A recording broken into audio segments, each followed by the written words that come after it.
Metal gets a yellow card, quite rightly so. Get out of there! Wouldn't argue with the ref bot. Not in his current mood. Oh dear, Hypnodisc. This is another surprise here. Hypnodisc away from Sergeant Bash, only just spinning on its side and then over, just away from the clutches, but it was a good attack again by Behemoth. There goes Hypnodisc, finally away, but time is running out on them, they know it. Now they try and get the disc stoked up to its maximum revolution, but facing the wrong way, this is all Behemoth. And it's been a superb display from them. Oh, Dead Metal's coming in again. That was a tackle from behind by Dead Metal. Shouldn't have been in there. Refbot, get involved. No. What is he doing here, Dead Metal? Had no right to take on Behemoth at all. And Behemoth now replying and retaliating. And the Refbot does come in, I think. Yes, indeed he has. He sent Dead Metal back into the CP's head. You cannot come out and play anymore, you naughty boy. Homeboy. And do not come out again. Are we going to see Hypnodisc beaten again like this? I wonder. This is a real clue now for the rest of our competitors. Later on in the series, in all sorts of events, and they will realise they've got work to do. There's Hypnodisc on the flame pit being torched, is going nowhere. The disc is spinning, you can see that wildly, but I think the motors have been burnt out. It is immobile on that flame pit. And this is a crispy end here for Hypnodisc. Driven onto that flame pit by Behemoth. This has certainly been one of the best pieces of robot stylistics we've ever seen in the wars. And an extreme version, Behemoth have seen Hypnodisc counted out. Well, look at that, they're stunned. I don't think they can believe it either. Well, oh, good golly. Dead Metal gets a red card for excessive involvement. Hypnodisc are immobilised. Controversially, Behemoth are the winners. Come on, lads.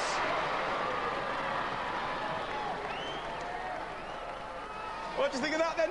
We finally beat him. Wow, what a tough one that was. I bet your bottle was going when you got drawn up with the Hypnodisc boys. Oh yeah, big time, big time. You put some sort of like titanium plates around the sides. Well, we've got, side panels now titanium, which is where they were aluminium, but we've also put Lex on it, so the side panels are okay. Just the bucket looks like it's got a bit of damage, but it still works even with that damage. And it could go all the way this time. Yeah, well, if we can get that bucket bent, right? If you can beat Hypnodisc, you can beat anyone. Yeah. All right, lads, listen, I've got to have a word with the lads. You are always the bridesmaids and never the brides. What went wrong?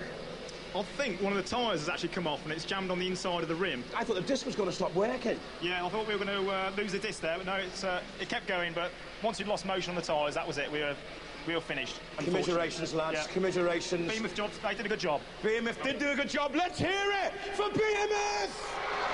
All righty!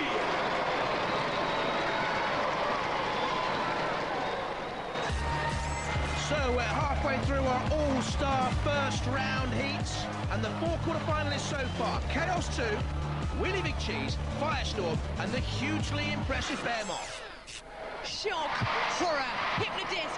How could you let this happen?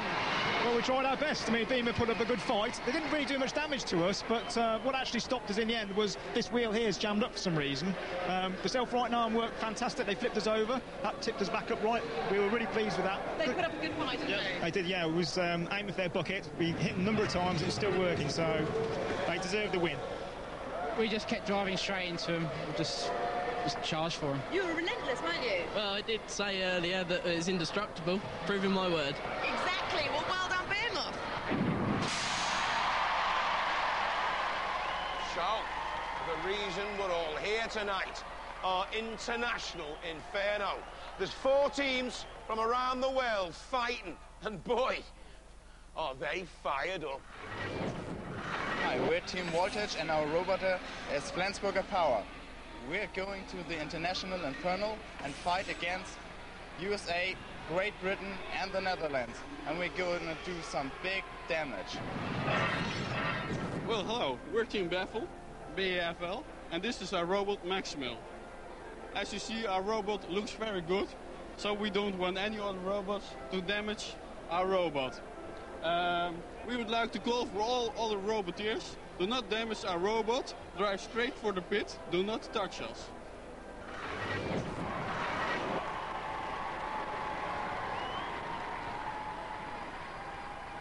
So, the rest of the world fancy their chances in the war zone, do they?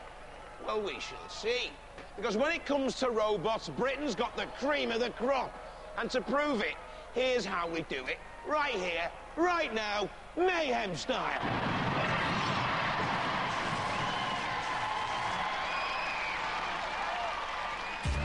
One winner from each of our mayhem battles goes through to one of our annihilators later on in the series. Wild Thing, will it be he, or Arnold A. Terminator, or an impressive newcomer to Robot Wars, Fluffy, with very powerful weaponry? Watch out for that one.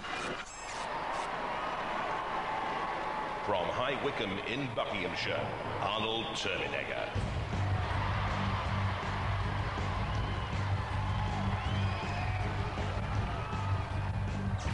A box on wheels with red glowing eyes behind dark glasses. The chassis is a steel water tank from the loft. The axe and hammer blows will not be soft. From London, Fluffy.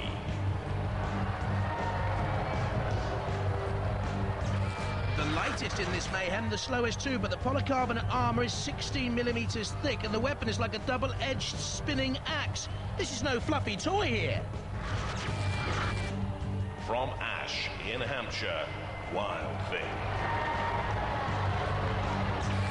Fast around the arena at 10 miles an hour on twin electric motors. The new giant cutting disc spins at 6,000 RPM. That's the fastest we've ever seen.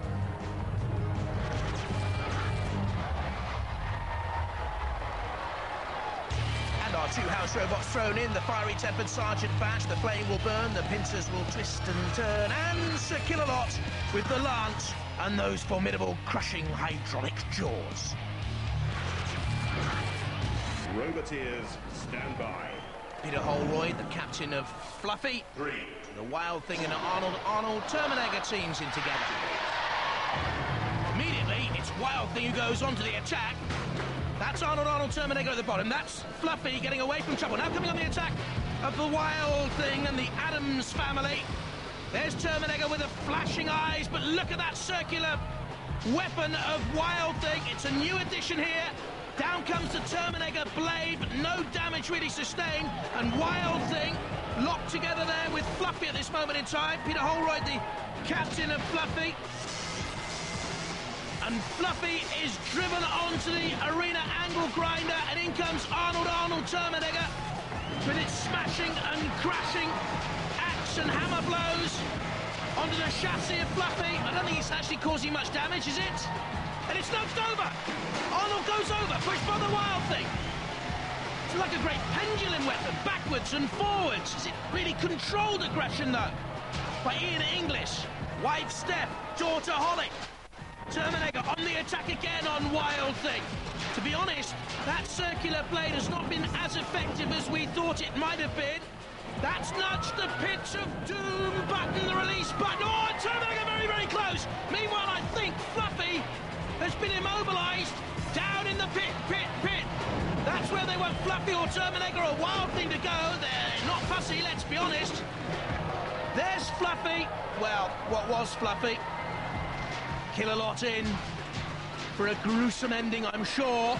The spike of Terminator down onto the chassis of Wild Thing, and they turn Wild Thing onto its side. And Arnold Terminator may not look the sleekest of robots, but it's very effective. And turning on one tyre there, Wild Thing, but they cannot self-right, it seems to me. Kill-A-Lot, meanwhile, is toying with Fluffy. Wild Thing comes over, to its side again, crashes down, will spin away now. And Wild Thing will come onto the attack, motoring up to 10 miles an hour. Very close between the two of them. Don't forget, only one robot will go through to one of our Annihilator finals. Last robot standing. If there are two remaining, it'll go to a judge's decision. Fluffy's out of it, of course, and is on to the arena. Flipper, any second now. 1, 2, 3. Sails through the air, bang, and a crash. And down into the pit. They got their wish. Look at that, it was great. Who's our man behind the target in there? Craig, I wonder. I think he's behind the controls. Spinning like a threepenny bit. Oh dear, have I just shown my age? How many of you can remember threepenny bits? Into the pit anyway. I digress. Wild Thing onto the attack. Under Arnold Terminator. A bang and a crash. A lick of flame. The House Robots want their revenge on anything that's gay. They're at the controls of Wild Thing. Nick Adams. The Arnold Terminator team captain is Ian English. And it'll go to the judges' decision to decide who goes through. It'll be close for them. They await to see the judges' marks on star control damage and aggression, Professor Martin Smith, Professor Noel Sharkey, and visual effects designer Matt Irvin. Let's have a look at the highlights. Wild Thing on the aggressive attack. Terminator rolling over. Wild Thing again. Points gained for the Adams family. But Arnold Terminator's resilience, smashing and crashing down on Wild Thing that was battered at the end, may well count in its favour too.